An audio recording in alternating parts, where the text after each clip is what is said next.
പിതാവും പുത്രനും പരിശുദ്ധാത്മാവുമായ ത്രിയേക ദൈവത്തിൻ്റെ തിരുനാമത്തിന് എന്നേക്കും മഹത്വമുണ്ടായിരിക്കട്ടെ. ആമേൻ. കർത്താവിനാൽ ഏറ്റവും അനുഗ്രഹിക്കപ്പെട്ട പ്രിയ സഹോദരങ്ങളെ, ഇന്ന് നാം ധ്യാന പഠന വിഷയമാക്കുന്നത് വിശുദ്ധ യോഹന്നാൻ ശ്ലീഹായുടെ സുവിശേഷം 1-ാം അധ്യായം 14 മുതൽ 18 വരെയുള്ള വാക്യങ്ങൾ. വചനം മാംസമായി നമ്മുടെ ഇടയിൽ വസിച്ചു, അവന്റെ മഹത്വം നമ്മൾ ദർശിച്ചു. കൃപയും സത്യവും നിറഞ്ഞതും പിതാവിന്റെ ഏകജാതന്റേതുമായ മഹത്വം.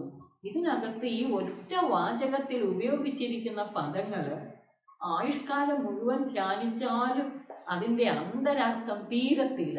അത്രത്തോളം അർത്ഥമുണ്ട് ഇതിന്. ഈ വാക്യത്തിൻ്റെ ആദ്യ ഭാഗം മനുഷ്യാവതാരത്തെക്കുറിച്ചാണ് പറയുന്നത്. അത് നാം കഴിഞ്ഞ പ്രഭാഷണത്തിൽ ധ്യാനവിഷയമാക്കിയതാണ്. ഇവിടെ ദർശിച്ചു എന്നതിന് ഉപയോഗിച്ചിരിക്കുന്ന ഗ്രീക്ക് പദത്തിൻ്റെ അർത്ഥം ശാരീരികമായ കാഴ്ചയോ ധ്യാനിച്ച് ലഭിച്ച ഉൾക്കാഴ്ചയോ അല്ല, പിന്നെയോ ദൈവം മറനീക്കി പ്രത്യക്ഷപ്പെടുന്ന അനുഭവം.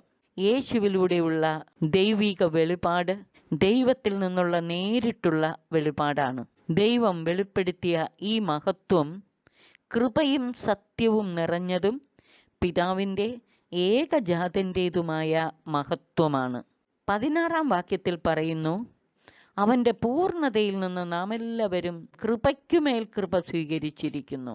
അതായത് യേശുവിലൂടെ നമുക്ക് സമൃദ്ധമായ അളവില്ലാത്ത കൃപയാണ് ലഭിച്ചിരിക്കുന്നത്. അവൻ ദൈവിക വെളിപാടിൻ്റെ പൂർണ്ണതയാണ്. ദൈവത്വത്തിൻ്റെ സർവസമ്പൂർണതയും അവനിൽ നിവസിച്ചിരിക്കുന്നു.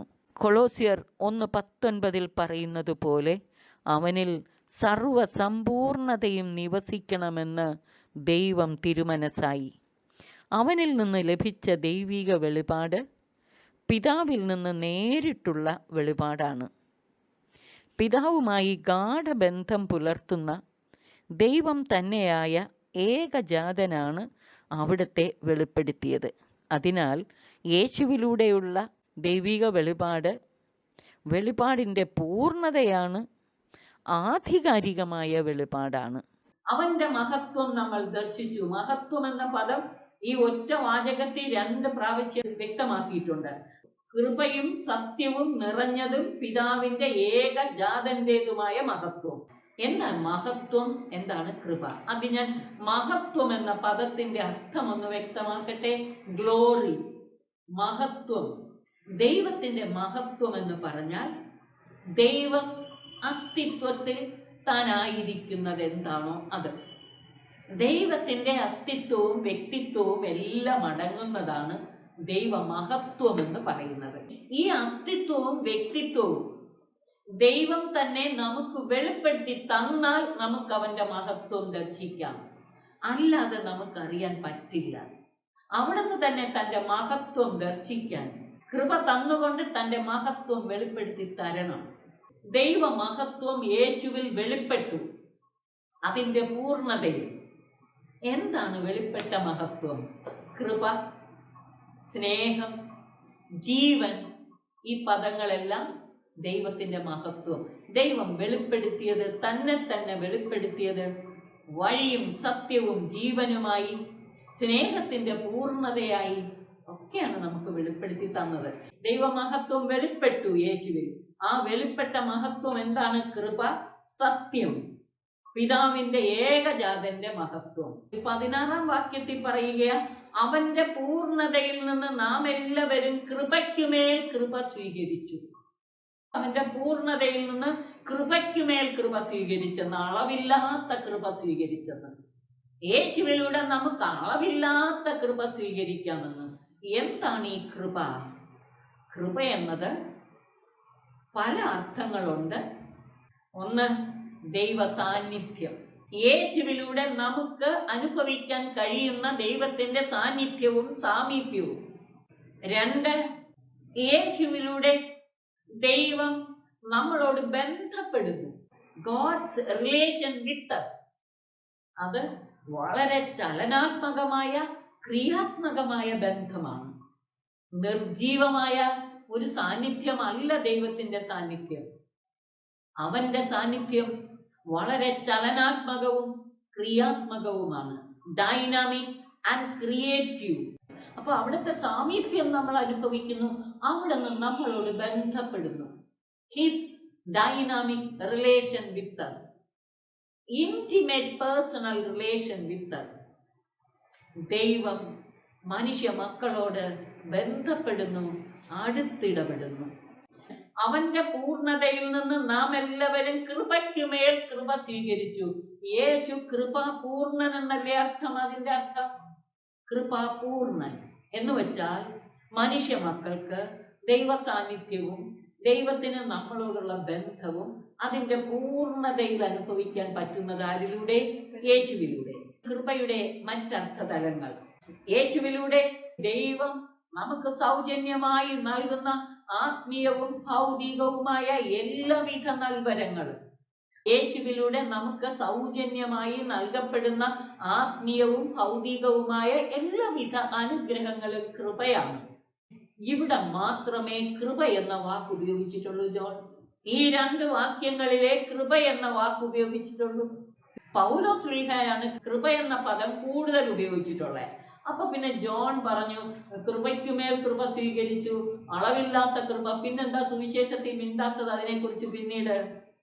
കാരണം ജോണിന്റെ സുവിശേഷത്തിൽ കൃപ എന്ന പദത്തിന് പകരമായി സുവിശേഷത്തിന്റെ 1-ാം ഭാഗത്ത് ജീവൻ എന്ന പദം, 2-ാം ഭാഗത്ത് സ്നേഹം എന്ന പദം. യോഹന്നാൻ 1:19 മുതൽ 12:50 വരെയുള്ള വാക്യങ്ങൾ അടയാളങ്ങളുടെ പുസ്തകം.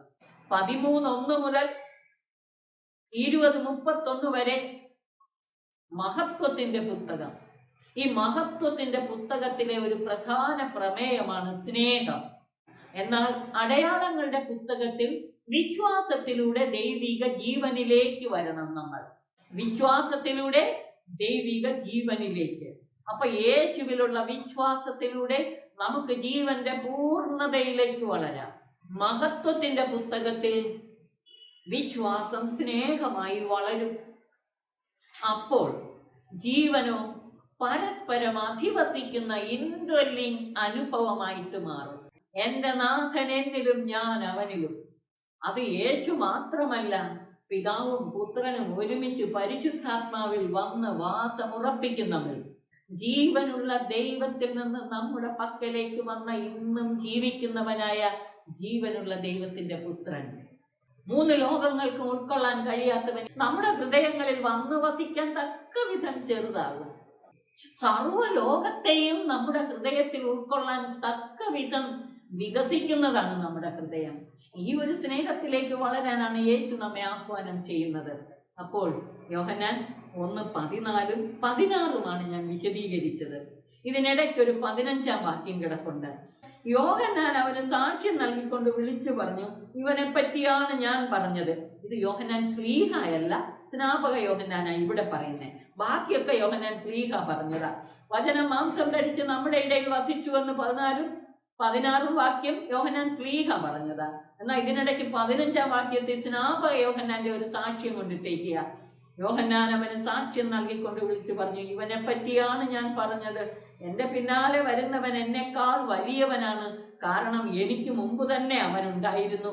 അവൻ ലോകത്തിലേക്ക് വന്നത് എനിക്ക് ശേഷം, എന്റെ പിന്നാലെ എന്നെ മുൻപേ അയച്ചതാ, പക്ഷെ അവൻ എനിക്ക് മുമ്പേ ഉണ്ട്. എനിക്ക് അസ്തിത്വം തന്നവൻ.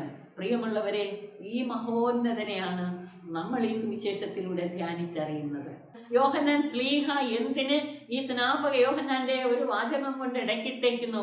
മനുഷ്യൻ ഈ വെളിപാട് സ്വീകരിച്ച് സാക്ഷ്യപ്പെടുത്തണം. മനുഷ്യൻ ഈ വെളിപാട് സ്വീകരിച്ച് സാക്ഷ്യപ്പെടുത്തണം. അതാണ് വളരെ പ്രധാനപ്പെട്ട കാര്യം.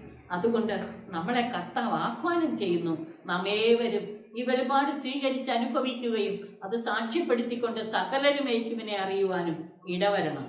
തുടർന്ന് 17-ാം വാക്യം, എന്തുകൊണ്ടെന്നാൽ നിയമം മോശ വഴി നൽകപ്പെട്ടു, കൃപയും സത്യവുമാകട്ടെ യേശു ക്രിസ്തു വഴി ഉണ്ടായി. ആ വാക്കുകളൊന്ന് ശ്രദ്ധിച്ചേ. നിയമം മോശ വഴി നൽകപ്പെട്ടു. അപ്പൊ മോശയുടേതല്ല നിയമം, പിന്നെ ആരുടെയാ?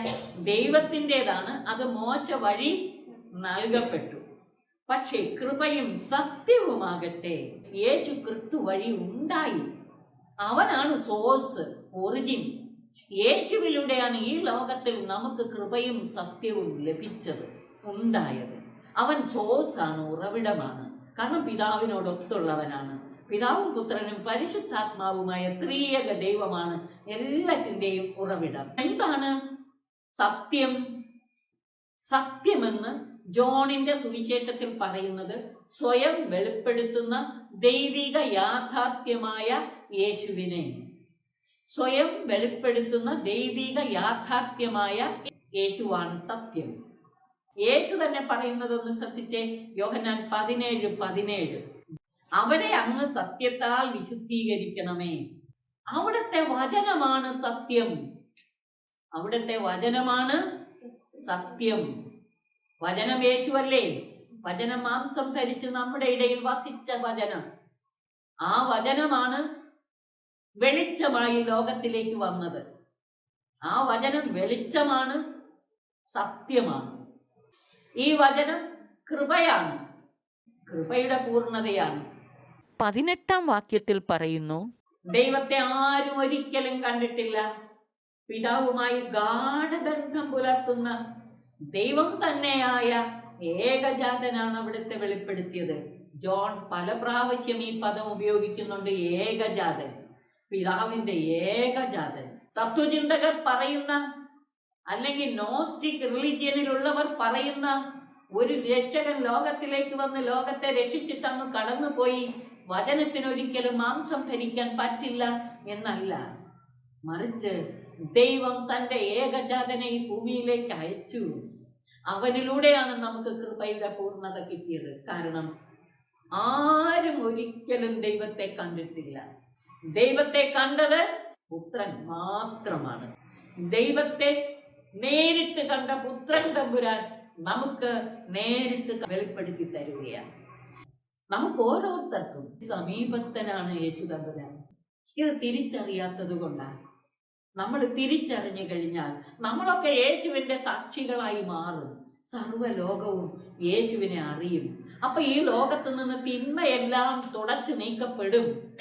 നമുക്ക് ദൈവവുമായുള്ള ഐക്യത്തിൽ ഒരു പുതിയ ആകാശവും പുതിയ ഭൂമിയും തീർക്കാം.